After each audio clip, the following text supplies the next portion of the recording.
605-475-0082. 605-475-0082. Sí, así de fácil. Llámanos al 605-475-0082 y escúchanos. Seguimos hablando sin censura. De lunes a viernes, de 8 a 10 de la mañana. Además, escucha nuestra programación sin censura las 24 horas del día desde la comodidad de tu teléfono. Llama ya al 605-475-0082 y sigue conectado sin censura. Le agradezco al senador del PAN, Roberto Gil Suart, que nos tome la llamada para hablar de este paquete de iniciativas que se están manejando como un plan de austeridad ante el descontento social, las marchas, esto que se ha dado por todo México luego del aumento a los precios de las gasolinas. Mucha gente en México asegura que los políticos se sirven con la cuchara grande y ellos, en una muestra de congruencia, dicen, han tomado acciones no solamente desde el poder ejecutivo, como lo anunciado por el presidente Enrique Peña Nieto hace unos días desde Los Pinos, sino en el poder legislativo. Don Roberto Gil Suart, ¿cómo le va? Buenos días. Muy buenos días, Vicente. Es un gusto saludarlo. Muy feliz año y un saludo muy afectuoso a toda la audiencia de Chicago. Gracias. A ver, cuéntenos qué han hecho en el Senado, qué se ha aprobado, porque hay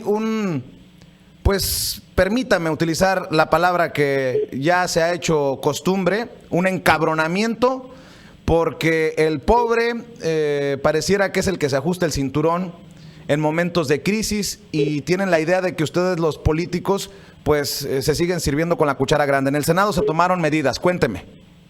Hay un descontento generalizado, una irritación social que bajo ninguna circunstancia podemos negar ni voltear hacia otro lado. Está ahí en la calle, se ha expresado en protestas, se ha expresado en un enojo colectivo y que tiene que ver con el súbito aumento de bienes esenciales, especialmente de los energéticos, la gasolina en concreto. Es bien importante aclarar que este aumento no deriva de un aumento en los impuestos. Ese año no modificó el Congreso la carga impositiva que tienen las gasolinas, sino lo que sucede es que ya empezó una transición hacia mercado libre. Quienes nos escuchan allá en Chicago lo conocen bien. El precio de las gasolinas, el precio que se paga en una estación de gasolinas allá en Chicago, responde a una lógica de mercado, a la competencia en el mercado, al precio que da un oferente, un empresario que compite con la estación gasolinera que se enfrente. En nuestro país no sucede así. Nuestro país ha vivido durante prácticamente un siglo con un monopolio que se encarga de toda la producción de los energéticos y también de la gasolina. Pero en ese sentido, perdón que lo interrumpa, senador, sí, pero en ese sentido también lo que no es competitivo es el salario mínimo en México. Usted hace comparativos con Estados Unidos, pero acá se gana entre 11 y 12 dólares por hora, cuando en México ganan 80 pesos al día. Nada más para aclarar, porque no podemos comparar peras con manzanas. Don Vicente, estoy precisando a qué se debe el aumento del precio de gasolina. Perdón. Y eso es importante destacarlo, porque en efecto, cuando de repente, súbitamente, los precios de los energéticos se ajustan a lógicas de mercado, los salarios que no se ajustan a lógicas de mercado se precarizan. Justamente es lo que está sucediendo en nuestro país. Los salarios se quedan estables, los salarios no aumentan, los salarios no se actualizan, pero sí, a partir de la apertura que está viviendo el sector energético, los precios esenciales, y específicamente los energéticos, empiezan a tener aumentos. Es importante tomar en cuenta esta situación. Y en efecto, la situación de irritación social es generalizada y tenemos que hacernos cargo. ¿Qué proponemos, don Vicente? Proponemos que la clase política empieza a tomar con mucha sensibilidad y con mucha responsabilidad el entorno económico del país. El nivel de endeudamiento de México ha subido enormemente en los últimos 4 años. Pasamos del 30% del Producto Interno Bruto de deuda a más del 50%. Eso está presionando nuestro tipo de cambio. Déjenme darle un dato. Por cada peso que se devalúa nuestra moneda, cuesta 50 centavos de peso más la gasolina. Es decir, mientras se siga depreciando el peso, nos va a costar cada vez más cara la gasolina, porque importamos más del 50% de las gasolinas de los mercados internacionales. La pagamos en dólares, y como la pagamos en dólares, la compramos en dólares, el precio del dólar se traduce a lo que pagan los consumidores. Lo que hemos estado diciendo nosotros del Senado de la República es que es momento de regresar a la confiabilidad, a la confianza, a la credibilidad de la economía mexicana, y eso pasa por disminuir sensiblemente el endeudamiento. Si queremos que nuestro peso se valore frente a el dólar, lo que tenemos que hacer es reducir sensiblemente la deuda y el gasto público. De esa manera podremos ser una economía más creíble, las inversiones podrán quedarse en nuestro país, la gente no tendrá el incentivo de cambiar sus pesos por dólares, de huir de los mercados de capitales mexicanos y en consecuencia estabilizarse la moneda. Es más rápido, don Vicente, bajar el precio de los energéticos apreciando el precio del peso que cualquier otra medida de carácter fiscal con respecto a los combustibles o bien de un subsidio. De eso se trata la discusión. ¿Y qué proponemos en la reducción del gasto? Primero, que los partidos políticos se rasquen con sus propias uñas. Hoy en día el Estado mexicano financia a los partidos políticos para dos tipos de actividades. Pagamos los contribuyentes las campañas electorales, el financiamiento que tienen los partidos para competir, y cuando no hay competencia, que es la mayor parte del tiempo, también les damos una suerte de subsidio anual para actividades ordinarias, con lo cual gastamos cerca de 9,000 millones de pesos, más o menos 300 millones de dólares, un poco más de 2 millones de dólares al año en financiamiento a partidos políticos. Nosotros proponemos eliminar ya el financiamiento público a los partidos políticos y que cada partido político se financie con las aportaciones que sus militantes hagan de manera voluntaria.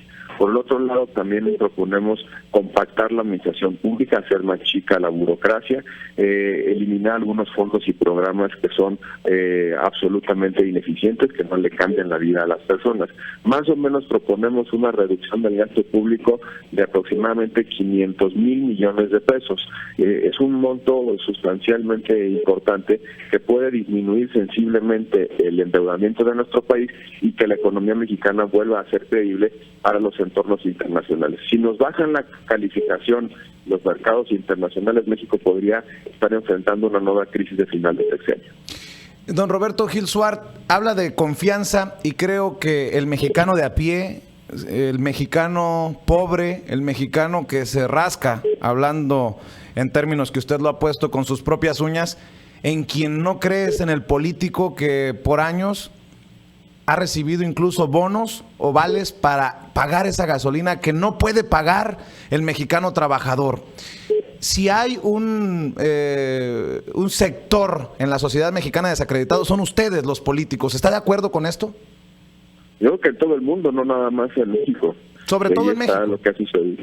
Yo creo que ha sucedido en varios lugares en el mundo, la política está desprestigiada, sobre todo porque la política ha sido incapaz no solamente de resolver los problemas, las expectativas de la gente, sino también se rodea la política de muchos privilegios, algunos como los que usted ha mencionado. Pero vea lo que está pasando, lo que pasó en Brasil, lo que pasó en España, lo que pasó incluso en Estados Unidos. ¿Y cuándo va a pasar en México?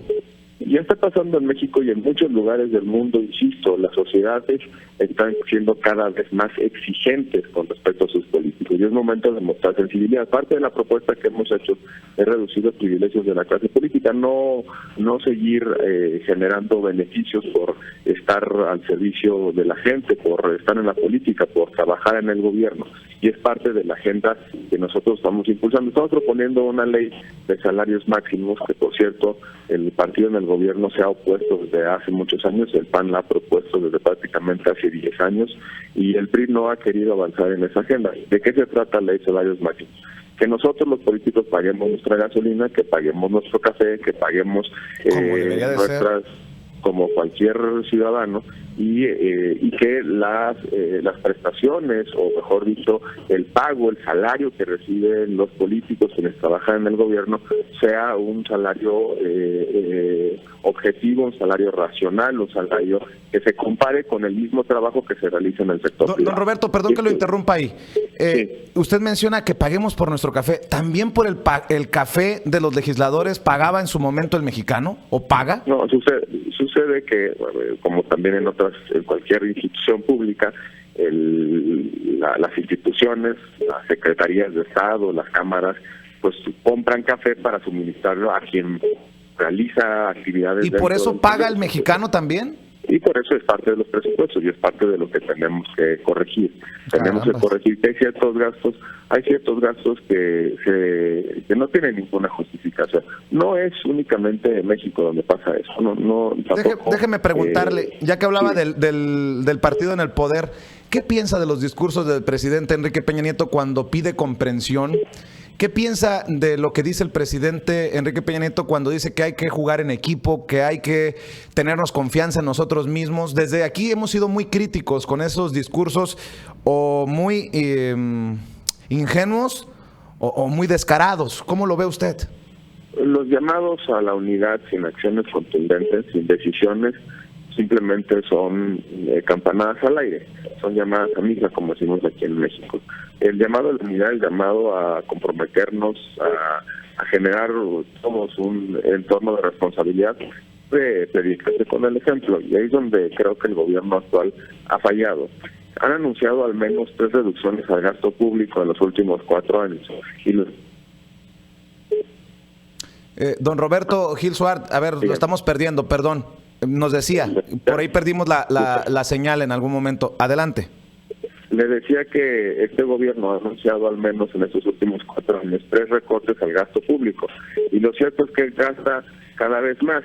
En promedio ha gastado en un 8% anual más de lo que no ha autorizado la Cámara de Diputados. Ese 8% de gasto adicional es déficit, es deuda. Es parte, pues, de las malas decisiones que se han tomado en los últimos años y que está afectando nuestra condición económica. Hay también una responsabilidad en la conducción económica en estos 4 años. Nunca antes un gobierno había tenido tantos ingresos por la vía de los impuestos, tantos ingresos por la vía de recaudar a partir de la venta de gasolina y de combustibles. Nunca antes había tenido un nivel de endeudamiento, se había hecho de financiamiento a partir de contratación de deuda. Nunca antes, por ejemplo, un gobierno había tomado las utilidades del Banco de México. Este gobierno ha contado con ingresos inéditos y también ha sido el gobierno de la historia reciente de nuestro país que más ha gastado. En consecuencia, hemos dilapidado la credibilidad de nuestro país. Hay una incertidumbre en torno a la capacidad que tiene México de poder enfrentar los compromisos y sus obligaciones de pago de deuda. Y mientras eso suceda, nuestra economía será muy frágil. Nuestra economía no atraerá empleos, nuestra economía no atraerá inversión, nuestra economía no mantendrá los capitales estables en nuestro país. El precio se seguirá devaluando frente al dólar. Tenemos que empezar a corregir el rumbo en materia económica. México es un gran país y ese país tiene que empezar a generar sus propias condiciones. También es cierto que el triunfo de Donald Trump, el discurso que ha seguido en los últimos meses desde que asumió la candidatura presidencial y sobre todo desde que ganó la elección, ha dañado notablemente a nuestro país. Muchas inversiones que estaban programadas para realizarse en México y que generan empleo, que generan salarios dignos en nuestro país, están yendo por el temor que ha generado el señor Donald Trump. Hay todo un entorno muy complejo en México que tenemos que ir enfrentando con decisión, con responsabilidad, con mucha sensibilidad social, y ese compromiso, ese ejemplo debe empezar por la clase política, quitándose privilegios, quitándose aquello que durante mucho tiempo se entendió como parte de los beneficios de estar en la política, porque ni la condición económica da para más, ni tampoco la paciencia de la. Hablando de congruencia, don Roberto, ¿no sería también necesario que la clase política se bajara el salario? Por ejemplo, ustedes los legisladores, cuando el mexicano gana 80 pesos el salario mínimo y ustedes reciben su chequecito de 140, 150 mil pesos al mes mínimo, y estoy siendo conservador. Justamente de eso se trata la ley de salarios máximos, que ya no sea discrecional lo que pagan, lo que se le paga a diputados, a senadores, a legisladores, o a los gobernadores o al presidente de la República. Cada institución determina sus sueldos y eso ha generado una enorme discrecionalidad, una suerte de decisiones de coyuntura. Pero también hay que, sin despreciar ese elemento, sin dejarlo de lado, la reducción de los salarios debe ser una parte de un conjunto de decisiones un poco más. Pero usted está de acuerdo en bajarse el salario, porque personas de su partido han dicho que ¿qué quieren que haga? Que me vaya a robar porque no le alcanza, dice. O una diputada del PRI de Sonora dice que no le alcanza. ¿A qué estamos jugando cuando se habla de congruencia y tenemos estas expresiones? Por eso le pregunto a usted, ¿apoya bajarse el salario entre los legisladores? No solamente lo apoyamos, sino que lo hemos propuesto. Cuando fui presidente del Senado, congelamos todos los salarios del Senado de la República, se disminuyó en un 10% el salario de los legisladores, las asignaciones a los grupos parlamentarios, y no estamos enfrentando esta crisis. Insisto, es una parte de un conjunto de decisiones que tenemos que tomar. Pero más o menos, aquí es donde hay que tener un poco de conciencia sobre la gravedad de nuestra situación. Necesitamos aproximadamente 500,000 millones de pesos, un poco más de 3 puntos porcentuales del PIB, para que México vuelva a tener la confianza de los mercados internacionales. Esos 3% del PIB no lo vamos a obtener reduciendo únicamente los salarios. Y eso hay que empezarlo a entender. La cirugía debe ser mayor, la cirugía debe ser muy profunda. Regalamos mucho dinero en México. ¿Y por qué no se hizo durante los sexenios de los panistas en el poder? No, ahí ni me diga eso, porque eso está absolutamente acreditado. Nosotros entregamos una economía creciendo a un poco más del 2.5%. Pero con el mismo subsidio, con lo mismo que ahora critica. No. ¿En qué rubro? En esto de las gasolinas, usted habla de quitarle ese bozal. Muy sencillo. Le explico por qué había subsidio a las gasolinas durante las administraciones pasadas. Porque el barril del petróleo estaba en poco más de $100. Si se vende en el mercado nacional gasolina hecha a base de barriles de $100, ¿sabe cuánto le hubiera costado cada litro de gasolina a la gente? No solamente era un asunto de justicia, era un asunto de política económica, de evitar una espiral inflacionaria. Ahora hay menos de $30 el barril de la gasolina y se están vendiendo del barril del petróleo, se están vendiendo los litros de gasolina como si valieran 50. Esa es la distorsión de nuestra nueva administración. En las administraciones anteriores, lo que había que hacer era compensar en el mercado nacional de las gasolinas el precio altísimo de los barriles del petróleo. Imagínese usted vender un litro de gasolina hecha a base de barriles del petróleo que costan poco más de $100. La gente hubiese tenido que dejar de consumir gasolina y el estallido social hubiese sido absolutamente mayor de lo que estamos viviendo. Cada administración toma las decisiones en función de sus variables y sobre todo su compromiso con la responsabilidad. No fue el caso de las administraciones anteriores. Nosotros reducimos, después de la crisis de 2009, la crisis mundial de 2009, que por cierto empezó en los Estados Unidos con la caída de Lehman Brothers, provocó que tuviésemos que reducir en 160,000 millones de pesos el gasto público. Ahí hay decisiones contundentes. Entregamos una economía creciendo al 2.5% del Producto Interno Bruto y entregamos $1 a 18 pesos. Hoy está el dólar a poco más de 22, se ha depreciado 20% en poco más de 6 semanas. Eso revela un entorno de incertidumbre y de inestabilidad en la economía. Dos cosas para cerrar, don Roberto, y le agradezco mucho el tiempo que nos da. ¿Qué le dice a la gente que los considera unos descarados sinvergüenzas, que sale a marchar pacíficamente, que tiene actitudes, yo no solapo desde acá ni promuevo la violencia, pero actitudes como la que vimos de los jitomatazos contra el diputado federal César Camacho del PRI, expresidente del PRI a nivel nacional?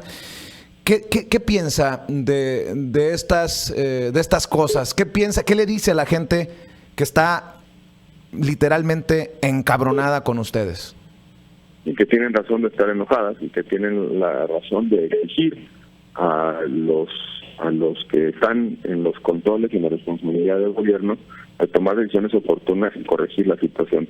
Pero de lo que yo no puedo compartir en su momento es esta justificación a la incitación a la violencia y al odio. Esa puerta, cuando se abre, es difícil cerrarla. Cuando se justifica la incitación a la violencia, la escalada que puede venir de manera posterior puede ser imparable. O sea que incita más violencia a los jitomatazos que el que se hayan servido por tantos años con la cuchara grande los políticos en el poder. Yo le pregunto a usted si cree que la forma de resolver los problemas nacionales es a partir de escaladas de la violencia. No. Jitomates que mañana son piedras y después balas, después barricadas con bombas molotov. Yo no quiero eso para mi país. Y hay una diferencia sustancial entre exigencia clara y contundente por parte de la ciudadanía y el otro extremo de justificar no solamente discursos violentos o de odio, sino también acciones violentas que pueden dañar a otras personas. La forma de resolver los problemas nacionales no es con violencia. Ninguna sociedad ha resuelto sus problemas sobre la base de pedradas o de balazos. Una sociedad que llega a ese extremo es una sociedad que ha perdido toda posibilidad de cohesión social. Yo no quiero eso para mi país. Mi país puede resolver sus problemas desde el diálogo político, desde las instituciones, desde la exigencia firme de la ciudadanía y de la responsabilidad de todos, sin recurrir a una sola expresión de violencia. El día que la violencia sustituye a la política, todo está perdido. Más adelante, aquí en Sin Censura, le vamos a presentar el video de los jitomatazos con los que fue atacado el diputado federal y coordinador del PRI en la Asamblea Constituyente, César Camacho Quirós, ex dirigente nacional del PRI allá en nuestro país. Y para cerrar, don Roberto Gil Suart, senador del PAN allá en México. ¿A quién le creemos? ¿A un presidente que dice que esto de los precios de las gasolinas no tiene nada que ver con la reforma energética ni una reforma de impuestos?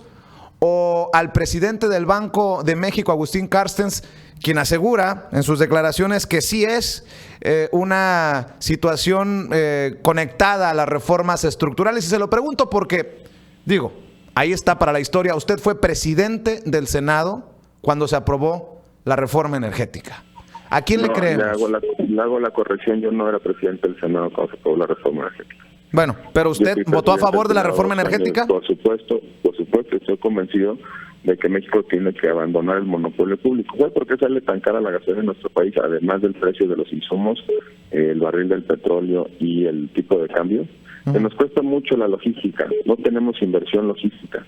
¿Sabe cuántas gasolineras hay en México? ¿Cuántas? 12,000 gasolineras para más o menos 100 millones de habitantes. El estado de Texas tiene 3 veces más gasolineras que todo México. Eso es falta de inversión. Una falta de inversión que no hizo el monopolio público llamado Pemex. Que no nos extrañe que la gasolina cueste tanto porque no se ha hecho inversión a lo largo del tiempo. Pero también en 12 años del PAN no se hizo esa inversión. Le doy la respuesta. A nosotros no nos dieron la reforma energética a los partidos de oposición.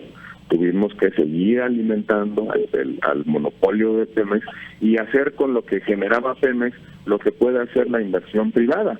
Yo le pregunto si en Estados Unidos estarían dispuestos a que la competencia en materia de gas, en materia de gasolina desapareciera y que una instancia decidiera, una sola empresa pública, decidiera cuánto vender la gasolina y que usted no tenga la posibilidad de escoger si le compra a una estación gasolinera amarilla el galón a tantos dólares o si se va enfrente a un lugar donde el galón le puede costar 2 centavos menos de dólar. Entonces, ¿le creemos al presidente o le creemos a Agustín Carstens? La reforma energética, por supuesto, tiene implicaciones en lo que está pasando, entre otras razones porque abrió el mercado. Porque a partir del primero de enero... Entonces, ¿este aumento en las tarifas sí está relacionado a la reforma energética? Permíteme. El aumento de precios tiene que ver con que se está empatando el precio nacional al precio de los mercados internacionales. La reforma energética ordena la liberalización del precio de la gasolina el 1 de enero de 2018, el año que entra. Este año el gobierno determinó eliminar una banda de explotación, dejó de pagar el subsidio a las gasolinas. Por eso la respuesta a su pregunta, si tiene que ver con la reforma energética, hay que plantearla desde la perspectiva de en qué momento se hace el análisis. A partir del 1 de enero, cuando tengamos libre mercado en el precio de las gasolinas, en efecto, será la implicación esencial de la reforma energética. En este momento no estamos en esa situación porque el precio de las gasolinas sigue estando controlado por el gobierno, pero debe acercarse en términos de ley, en términos de la ley de ingresos, lo más que se pueda al precio de referencia internacional. Pues ojalá que también suban los salarios mínimos. Para usted, ¿cuál sería el salario mínimo justo para el mexicano? El salario mínimo, como en todos los países del mundo, como en toda economía desarrollada, los salarios que se le pagan a los trabajadores no se deciden por decreto, se deciden en función de factores de productividad. Tiene que ver con la Somos muy poco productivos entonces, porque para recibir un salario de 80 pesos, no. No, sí, tenemos un problema de productividad en el país. Invertimos muchas horas para producir poco. Es que liberan el precio de las gasolinas, pero no aumentan el salario mínimo. Eso no tiene sentido. Le insisto, el salario mínimo, a menos que queramos irnos a una economía de corte socialista, no se decide por decreto. Pero no puede ganar el pueblo 80 pesos al día, Roberto, y los senadores ganar 140,000 al mes. O sea, no puede. Acláreme, por favor. ¿Estamos hablando de cómo se determina el salario de los trabajadores en una economía o la relación que tiene entre el salario del trabajo y el salario de quienes hacen responsabilidades políticas? Son dos cosas diferentes y no confundamos, porque es muy fácil construir ese tipo de argumentaciones que irritan a la gente y dicen, sí, en efecto, tiene usted razón, ¿cómo puede ganar 80 pesos un trabajador y puede ganar tanto un presidente o un gobernador? El problema es cómo resolvemos la desigualdad en nuestro país y el ingreso en nuestro país. ¿Usted cree? Yo no lo creo así, en ningún país, usted vive en un país donde no sucede así, el salario no se decide por el gobierno. El salario tiene que ver con factores de productividad. ¿En qué tenemos que trabajar los mexicanos? En generar condiciones para que nuestros salarios sean cada vez más competitivos en el mundo. Gracias al nuevo presidente de Estados Unidos estamos ajustando muchas inversiones y eso afecta al ingreso de los mexicanos. Tenemos que trabajar en México para eliminar todas las incertidumbres y poder ofrecerle a nuestros trabajadores mejores salarios. Pero eso pasa por hacer nuestra economía mucho más competitiva, mucho más grande, que pueda atraer a más inversiones y que tengamos más empresas generando riqueza en nuestro país. Ese es el trabajo que tenemos que hacer para que este salario, que hoy es indigno de un trabajador, pueda crecer. Don Roberto Gil Suart, le agradezco mucho su tiempo y le exijo como mexicano desde el extranjero que se pongan las pilas. No podemos seguir así con el Jesús en la boca de que vaya a haber un estallido social y que estas manifestaciones pacíficas se tornen violentas por el enojo de nuestra gente. Y mucho lo tienen ustedes en sus manos. Le mando un saludo y espero que siempre sigamos contando con sus opiniones, con sus comentarios en este espacio sin censura acá en Estados Unidos. Como siempre estaré y estoy a sus órdenes. Le agradezco mucho la posibilidad de esta entrevista y siempre efecto la solución a los problemas en el largo plazo de México depende de nuestro esfuerzo, de nuestro compromiso y sobre todo de tomar buenas decisiones. Gracias, don Roberto.